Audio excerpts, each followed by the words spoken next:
है ग्रुप होता है जो जख्मी को चाहता है, जख्मियों की मरम पट्टी करता है, मरे दे लोगों को दफनाता है इज़हारे हमदर्दी वास्ते, स्वाब वास्ते। लेकिन तीसरा एक और ग्रुप होता है जो लोगों दी घड़ियां लाड़दा है, लोगों के चंद ते फलोड़दा है। हुण गल यह है कि असली हुक्मराना साबित करना है किहड़े ग्रुप में शामिल है। असी लोग जख्मी हाँ, असी जख्मी हाँ, असली मरम पट्टी उन्हें करनी है या असली चंद ते फलोड़दे होंगे, ये हुण वक्त साबित कर सी। और ये लारे लपे लाने लोगों को छोड़ देवन कि लोगों को गल्लां दा पता नहीं, ये पुराने जमाने लंघ गए थे। वो समझते आसे ने कोई फुलतरू असा सामने आके बैसन गल्लां मारसा, असी भी ना लारे लासा लपे लासा पैच छोड़ सा पपियां करके जफ्फियां दे के। लेकिन ऐसी कोई गल भी नहीं, असा बिल्कुल डॉक्यूमेंटेड गल की, डॉक्यूमेंट सामने रखे।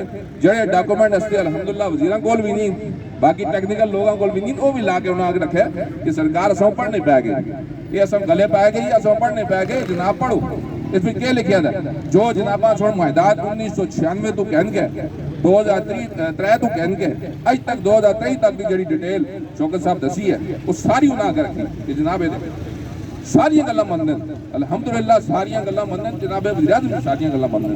आखिर तुसीं ठीक आखदे हो, कोई झूठी गल ऐसी नहीं है, कोई गलत गल नहीं है, क्योंकि ज़ाहिर दलील है ना, दलील नाल गल करनी होंदी है, दलील नाल गल करदे हैं, कोई छोटे ना मार दे या कोई हवाई गल भी ना करदे, सारिया गल्लां मनन। आखदे जी फलां फलां चीज़ां उस टाइम दो। शौकत नवाज मीर साहब जड़ियां उत्थां सिफारिशात पेश कीतियां बिल्कुल दुरुस्त और कोर कमेटी की तरफों पेश हुई। 9 लोग आके जुड़ के गल करते हैं, बाकी कोई लोग असते दोस्त पीछे बैठे थे और 9 बुजुर्ग बैठे रहे। असी 3 नवंबर को 8-9 नवंबर को और उस तो बाद 29 नवंबर फिर 3 नवंबर को वज़ीर-ए-आज़म साहब नाल गल हुई है, फिर 7 दिसंबर ये गल्लां बुजुर्गां नाल होईयां। आखिरी टाइम जड़ों बैठे असी फस गए आके टैरफ उपर, और टैरफ की गल शौकत साहब दस छोड़ी है, उसका वो तो ज़ाहिर है इसकी मुतफिका गल असी सारी दस छोड़ी है। आटे का बहुत हद तक कम हो गया था और उन्होंने चीज़ों नाल इतफाक हो गया जड़ियां गल्लां असां दसियां। बाकी चीज़ों नाल भी इतफाक हो गया था, वो जड़ियां तलबा यूनियन के हवाले नाल।